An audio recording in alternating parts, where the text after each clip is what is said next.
curious as to the audience here as to what sort of mix we have. I'm assuming there are at least a dozen lawyers here. But do we have any operators or affiliates? Specifically, I was interested in affiliates who got put out of business on Black Friday, because you're going to be able to get back in. It'll happen.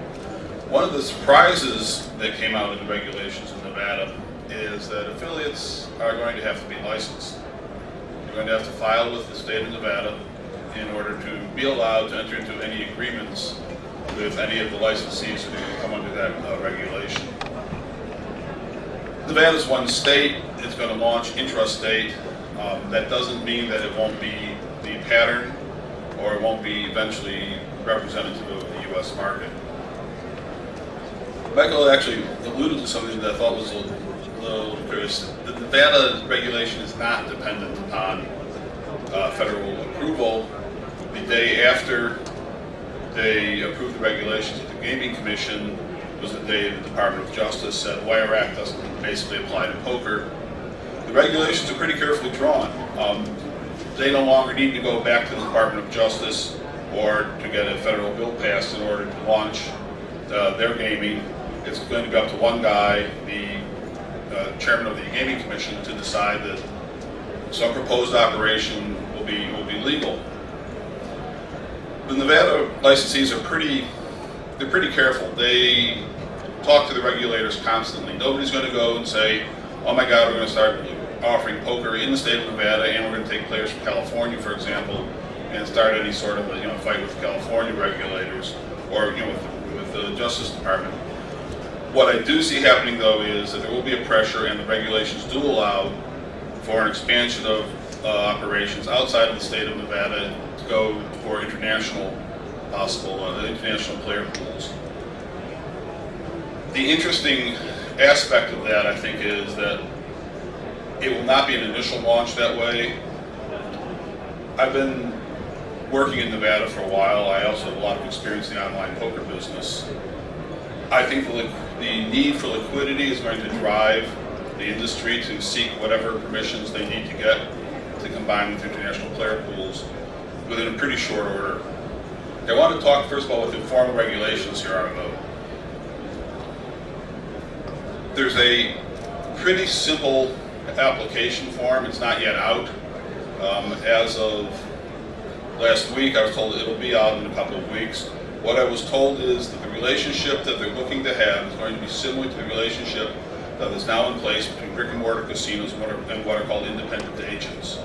It's going to be the same sort of requirements. They're going to want to know who you are, what you've been doing for the last 15 years, and have you ever been convicted of anything, have you ever had bankruptcies. I do not think that there will be a disqualification of affiliates who used to drive traffic to Full Tilt or Poker Stars or any other U.S.-facing operators. I don't think that'll be a problem at all. I think when they drew the regulations up, I think it's precisely what they had in mind. Why? Nevada is a small state. It's got maybe a little over 2 million people living in there.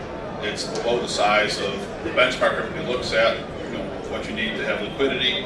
They know they need to get business, and they're willing to enter into relationships now in the hopes that they're going to be able to get business from other jurisdictions as those come up.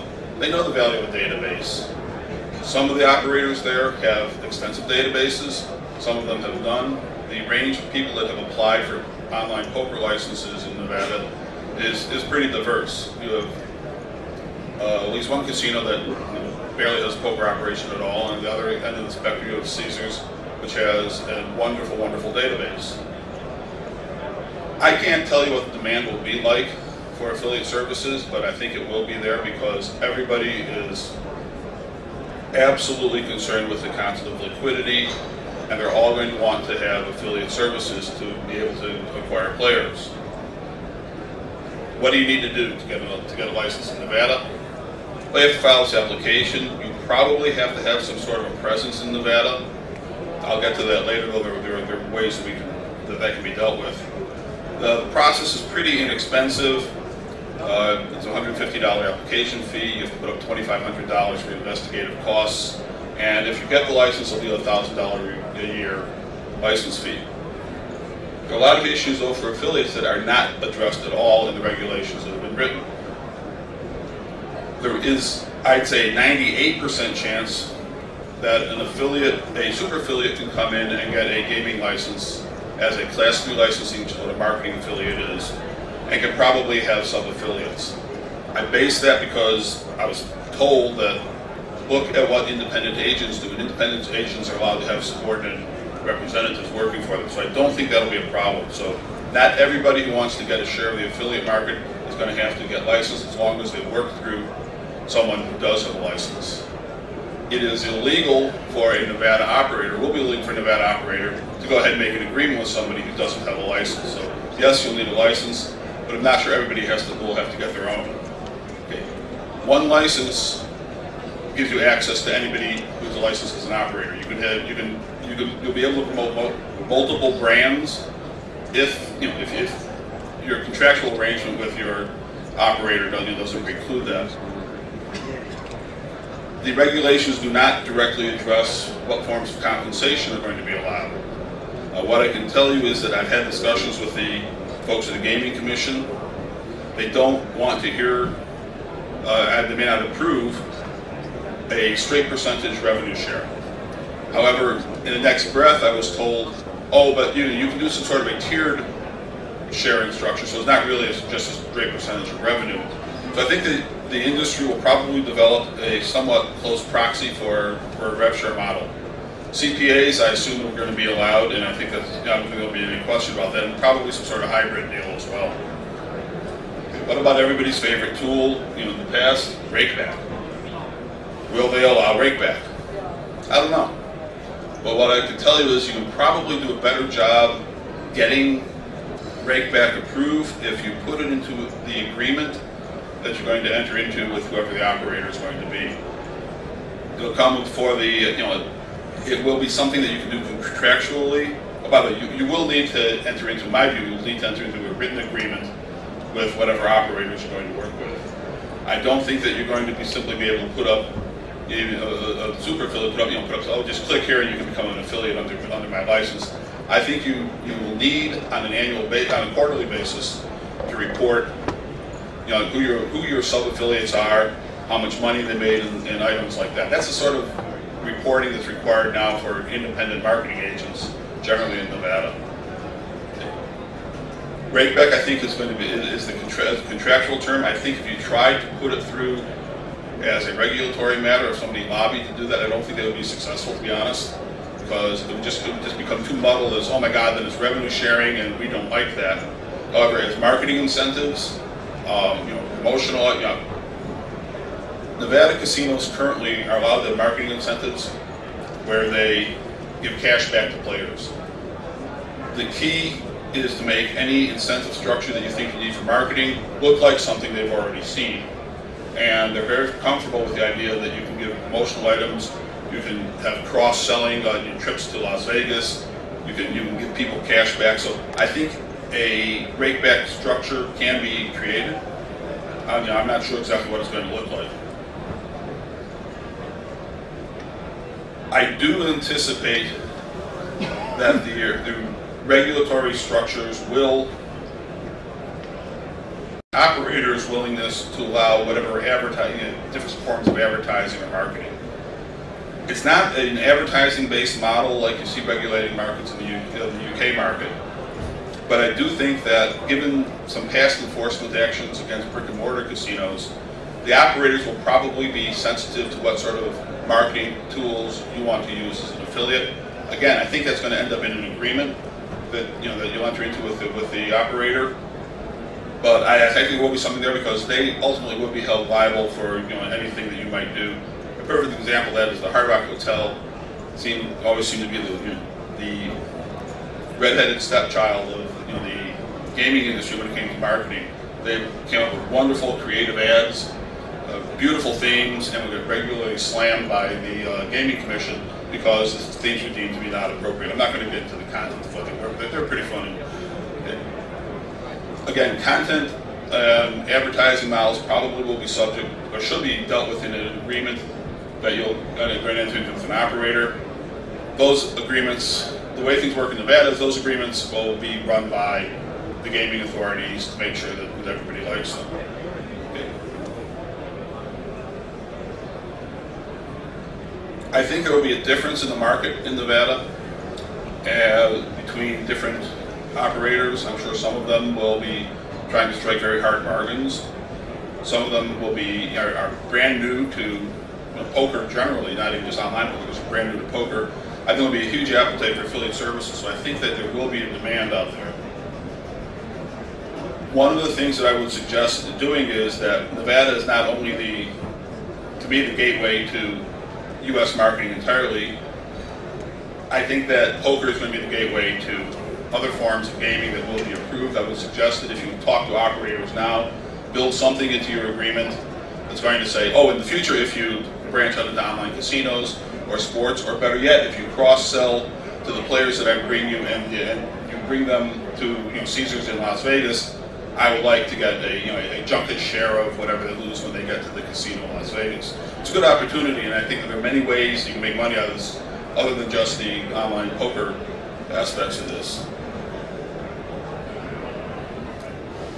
When do I think this will all happen? I would be amazed if you don't have online poker being played in Nevada prior to the World Series this year. I'll be amazed if they don't have it up by May.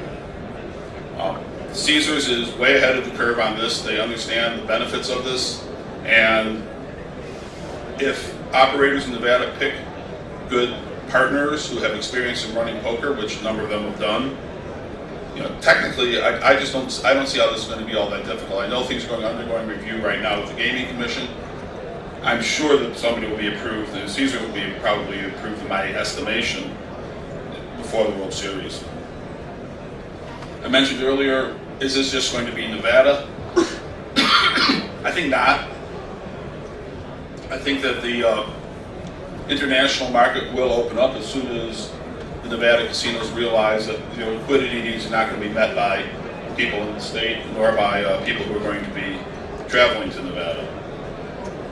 I do think, by the way, that they will be able to sign players up when they come to visit. That's not going to be a huge market, but it's going to be very, very critical, I think, for building future markets as they open up one by one.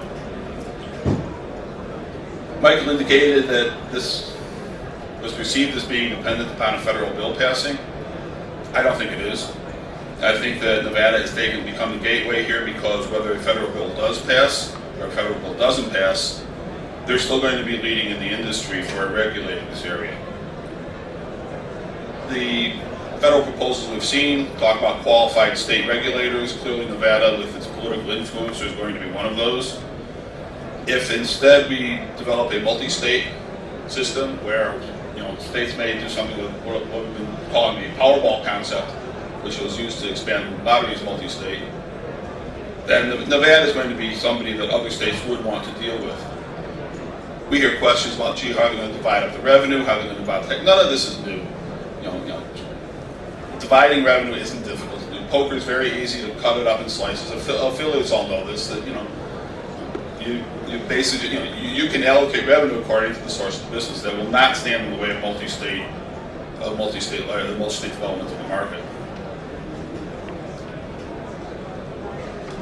Should you act now or should you wait? I think you should act now, not because I'm trying to get your business, but I just think that you should, because their current brand affiliates are out there right now offshore. I was talking to, I think it was MarketAce.com downstairs. They're the Caesars affiliate for the UK, not for poker, but for other brands. So if you don't think folks like that are going to try to leverage that into a relationship for the U.S. poker market, you got a different view of the affiliate market than I do. Okay. I do think there's tremendous value to being first to market here. I think that if you can get into the marketing channels, into the organizations in Las Vegas, and say, hey, we're going to be doing your online marketing. I think they don't. This is something new to them. They will look to people that they can get there first, who have established track records, and that they can turn to in the future for other opportunities as those jurisdictions arise. So I think this is a very good time for people to try to get their foot in the door. And quite honestly, I thought that the requirement of licensing gives a benefit to the people who are the first to act. Take any questions if anybody has anything. What kind of questions do we have? Yes. Yeah, I have a question because you told it has to happen in Nevada, but I would like to ask what does it mean exactly? Let's have one example. Citizen of state of New York is traveling for vacations in Nevada, in Las Vegas, and he would like to play online. But he will like to use his account, which is in bank in state of New York. How is it? Is it? Okay, right now, somebody living in New York would not be allowed to join in the Nevada site. Even if he is physically in. Don't know, but my guess would be yes, he could. Nevada said, let me explain. Nevada has very interesting treatment of using your bank account from somewhere else to gamble once you're there. Yeah, unlike some other jurisdictions, you can't take your credit card and at the table say, "Here, I'd like to get a line of credit. Give me $1,000." They make you. They'll either may have you write a check, or they'll make you walk over to the ATM machine. To the ATM machine. Yeah, I don't think that will be a tremendous problem. I will tell you that I don't know for sure that they will allow the operators to sign up visitors. I said maybe if they do allow them, they will defend it as saying, look, this is a guy got on a plane and came here to gamble. We allow people here to gamble. I don't know that the. So it's still not clear how this will work. No, yeah. Even if it may be clear. I don't know. Yeah. Okay. So. Okay, but I'm keeping up on this. Okay. Second question. This online marketing licensing, is it will it be open also for non-US citizens? It means if some. Yeah, it's a good question. Yeah. There is nothing that in the regulations that says no. But what I can tell you is that the vetting process may be easier for a U.S. For U.S. citizens. I would even say that you can read it so that you would be required to maintain a presence in the state of Nevada. Well, you may hold a license living somewhere else. They want to know where to get you. By the way, you would be agreeing to service of process and jurisdiction by service on the Secretary of State of Nevada. I'm sure that's going to be. So at least you will have to have a legal presence in state of Nevada. I believe so. Company or whatever. Yeah. Now, what I was talking earlier about the idea of a super affiliate or having a master license, that's not spelled out in the regulations, but I really believe that would probably end up being the easiest way for someone outside of Nevada to try to do this. Interestingly, you raise a question: is how valuable would that be to an operator in Nevada? Well, if they want to build an international presence, it can be very valuable. They will be, however, very cognizant of not taking players from jurisdictions like, for example, France that would frown upon practice. They're not going to go break the law somewhere just to grab business. This isn't really the Wild West anymore. Yeah. Okay, more questions.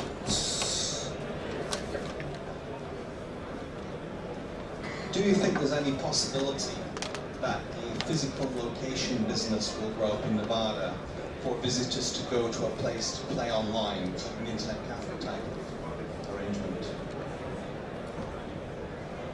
I'm not sure. You mean an internet cafe, sort of? No, because you still would need to get an unrestricted gaming license in the state of Nevada to do that. And why would they set up a separate business? I don't know. There's not going to be internet gaming parlors around the state of Nevada. What about within the casinos? Well, they have poker tech machines in there now. The corollary question, I think, by the way, is interesting, which is what will this do to live play in the casinos? Everybody always says, well, it'll cannibalize it. I don't know. The Nevadans may not play in the casinos that much, but they've been playing online anyway in unregulated industry, in unregulated operators, and it had very local brick and mortar business. They're already allowed to play essentially online gaming in the casino anyway, because there's the legislation passed last year where you're allowed to sports bet throughout the sports. Oh yeah. They've already got that in the casino. Yeah. Cantor Gaming is very big on having online sports betting within the casino. One of the things that nobody ever seems to remember is that you are, if you were living in the state of Nevada, you are allowed to do telephone wagering and online gaming for sports betting. It's, you know, it is legal in the state of Nevada. There are, you know, major operators all doing it now. Yeah, someone was telling us that although the fees for getting a license are very low, there are going to be huge due diligence costs being vetted and checked out. Is that true? That's tough to say. The regulation itself literally says that they will be subject only to a cursory review. Everything that I hear says no. The fees for being an affiliate, the investigation fees will probably not be very high. What they have in their back pocket, and which is why they're willing to just say, look, we'll go ahead and do a cursory review of people who are coming in for licenses. They've got a right on 30 days notice to pull your license. The way it was explained to me is we don't want public enemy number one to come in and get an affiliate license. So if we find that they're there, we'll yank the license. The biggest sin that you can do in Nevada as far as applying for a license is to lie. The second biggest sin is to not tell them everything. I heard someone yesterday speaking on whether or not, for example, a felony conviction would keep you from getting licensed for gaming in Nevada. The answer is no, not if it was, let's say, 10 years ago and you've been a good citizen since then. Now, other jurisdictions, that's not the case. So they are looking for people who have clean records, who have experience, and who are honest and will subject themselves to the jurisdiction of the state. But this local presence that you say, at least the main license will be talent, are you talking about an office with an employee there, or can it be done through an attorney or something? I don't know. I'll say based on the experience that I've had with some of the providers of that sort of service in Nevada, a lot of the equipment manufacturers had maintained an office and had an employee there. Again, it may be that the idea of a master license with through a super affiliate might be the most economical way of doing that. Personally, I do believe that you're going to have somebody will have to have a physical office with an employee there, not just a place to hang a license. It's not a bad place to live, though. Any further questions for David? So just to summarize then, before we end, just summarize our timelines. How quickly should we be applying for these licenses? When are they going to be available? When will we have more information? Is it all subject to something being passed as far as regular gaming license before we get to affiliate licensing? Good question. The applications are being taken now for the online poker licenses. They'll be processed much more quickly for established unrestricted gaming licensees in Nevada. I expect that online poker will be up and running by the World Series, as I indicated. I think you probably should apply now. I don't think that the application process is going to be onerous. I don't think they're going to get to it till they finish, the operator licenses. I don't think there's any point to getting to it until operator licenses have been issued because there's no one for you to make a deal with. So, timeline-wise, the only thing I would suggest is that it is not in any way dependent upon further federal action. Okay, so just looking at that, we're at a state with about 2 million people. We're probably looking at poker only. If there's no federal legislation, why, as an affiliate, should I bother to go after 2 million gamblers in Nevada when they've seen the casino every time they've driven up and down the strip? How am I possibly going to be an effective affiliate? How am I possibly going to make any money in that state? You probably won't, but this is a real foot in the door. You're establishing a relationship. I think you can rely on the operators there to push for international player pools if no one's making any money on it. And I do think that you're going to see state by state passing of legislation. I know New Jersey is going to have something soon. So I think you'll end up seeing a multi-state compact system developing, even if federal legislation doesn't pass. And won't people like LasVegas.com just be the natural affiliate and win anyway? How will we get to anyone when there are massive companies like Las Vegas? I actually couldn't hear you over that. Well, yeah, we'll wait for that. I was just saying, with the companies like LasVegas.com and people that actually actively promote physically in Las Vegas, probably being the dominant, do you expect them to be the dominant player and have no room for online-only promotion when you're dealing with a small state like Nevada? Absolutely not. Vegas.com is they market to tourists. They're not a poker affiliate.